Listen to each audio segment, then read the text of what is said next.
Germany adventures மக்களே, என்னங்க challenge வீடியோஸ்லாம் போட்டு ரொம்ப நாள் ஆச்சு. சேலஞ்ச் ஸ்டார்ட் பண்ணுவாங்களா? ஏன்னா லாஸ்ட்டாக 2 வீக்ஸ் மேலே ஒரு 1 மந்த்னே வச்சுக்கோங்களேன், அவ்வளோ வண்டி சரியாக ஓட்டலாங்க. அதுலேயே இந்த ஸ்டார்டிங்கில் வந்து பார்த்தீங்கன்னா ரொம்ப டல்லாக தான் போயிட்டுருக்கு. மேபி மந்த் எண்டு, அது இல்லாமல் இயர் எண்டோட க்ளோசிங்கு ++2 10th எக்ஸாம்ஸ் அவங்களுக்குலாம் பப்ளிக் எக்ஸாம் நடக்குது. இதனால் நிறையா டியூட்டி டல்லாக தாங்க இருக்குது. ஸோ நம்ம ஸ்டார்ட் பண்ணலான்னு சொல்லிட்டு இருக்கோம் சேலஞ்சை. என்ன சேலஞ்சுன்னு வந்து பார்த்தீங்கன்னா 15 days 15 hours சேலஞ்சுங்க. பெர் டேக்கு 15 ஹவர்ஸில் வந்து நம்ம சேலஞ்சில் இருக்கணுங்க. ஸோ இது எப்படி போகுதுன்னு தெரியல. எவ்வளோ கிலோமீட்டர் அன்றைக்கி க்ளோஸ் ஆகுது, எத்தனை மணி நேரம் ஓடிருக்குன்னு சொல்லிட்டு பார்ப்போங்க. வாங்க போவோம். காலையில் ஃபஸ்ட்டு டைமாக சேலஞ்ச் ஸ்டார்ட் பண்ணுறோமேன்னு சொல்லிட்டு ஒரு பாசிட்டிவாக ஸ்டார்ட் பண்ணாங்க. பட் பாசிட்டிவாக ஸ்டார்ட் பண்ணுறேன்னு சொல்லிட்டு காலையிலே ஒருத்தர் வண்டி எடுத்து வந்து பின்னாடி அடிச்சிட்டாருங்க. சரி ஓகே, இன்னைக்கு சூப்பராக டே போயிருந்தா சேலஞ்ச் அப்படின்னு நினச்சிட்டு அப்படியே வந்தோங்க. அவர் வந்து நம்மகிட்ட சடன் பிரேக் முன்னாடி அடிச்சு நிப்பாட்டினாங்கன்னா நீங்கள் பார்த்து நிப்பாட்ட வேண்டியதானு சொல்லிட்டு கேட்டால் நீங்கள் ஏங்க டக்குன்னு நிப்பாட்டுறீங்கன்னு சொல்லிட்டு திரும்ப கேட்டு போறாருங்க. சரின்ட்டு அதுக்கப்புறம் கிளம்பி அடுத்த ரைடை பார்த்துட்டு பாசிட்டிவாக போகலான்னு சொல்லிட்டு கிளம்பியாச்சுங்க.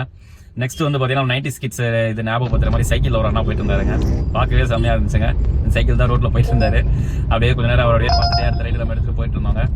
அதுக்கப்புறம் ரொம்ப நாள் கழிச்சு ஏர்போர்ட் ரைடுங்க. ரேட் எல்லாமே ரொம்ப கம்மியாக தாங்க இருக்குது. என்ன ஏதுன்னு ஒன்றுமே புரியல. சரி ஈவினிங் பீக் ஹவரில் பார்க்கலாம்னு சொல்லிட்டு அப்படியே கிளம்பியாச்சு.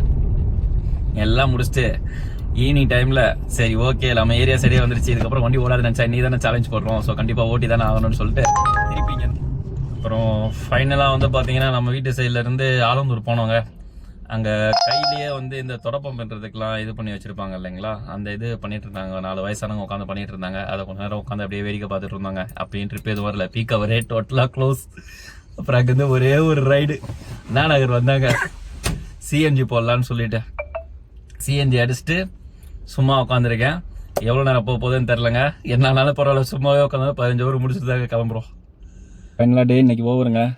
டோட்டலாகவே நைட்டு 8 o'clock அப்புறம் டியூட்டி ஒன்றும் வரலங்க.